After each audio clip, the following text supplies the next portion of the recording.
So when you're trying to set up a Zoom meeting, go to zoom.us, click in to sign in, scroll down to sign in with Google, and sign in with your work email. Now, if you want to have breakout rooms, do this next step first. What you need to do is go to Settings. There are a lot of options here,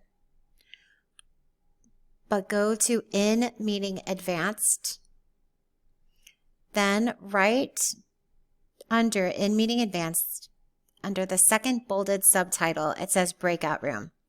This will probably be off if you haven't updated this setting, so you need to click it on. Then there's also going to be this empty box. Click this on as well. Allow hosts to assign participants to breakout rooms when scheduling, and you're good to go. You'll need to push the save. After that, you're going to go to schedule a meeting. Maybe this will be my second grade meeting. The next step here that's really important is you need to click on this box that's next to recurring meeting. Click that.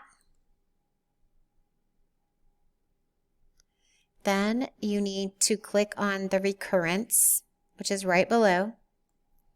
Click on no fixed time. Then come here, change the password. I would change it to Rockets or something simple. Like for pre-K, I suggested ABC. You also need to make sure you have the waiting room clicked. You want that checkbox there so you can admit people. I would leave Enable Join Before Host, leave it empty. That way you can be in charge of letting people in. I would also mute participants upon entry. Breakout rooms pre-assign. If you want to assign them before, you could click that. You don't necessarily have to. You can do that once you are in your meeting as well. There are a few other videos that show that. Do not click automatically record meeting on the local computer. We are not allowed to record our meetings with students. You can record yourself, like I'm recording myself now, but you may not record any meeting with your students.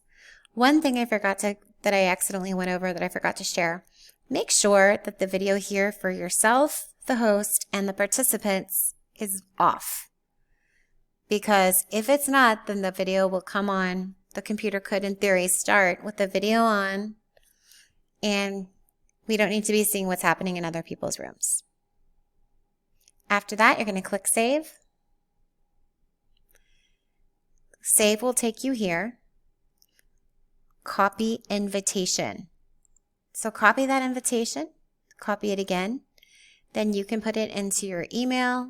You can put it and link it to your Blend page. Ms. Byra will be letting you know how to do that. Then you can send it off and you are good to go.